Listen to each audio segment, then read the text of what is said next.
Hello everyone. In this video, I'm going to show you how to delete a scheduled post in Hootsuite. To delete a scheduled post, open your Hootsuite planner from the left side menu. Navigate to the calendar view and locate the post you want to remove.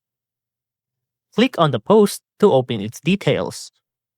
Immediately, you're going to find the button for delete. Press on it and then confirm it by pressing the delete post button, and the post will be removed from your schedule. This prevents it from being published at the set time. Additional note, if you have a hard time looking for your post in this view, then you can change it by clicking on either of these three options right here to view the calendar that suits you best. And you can even filter it as well.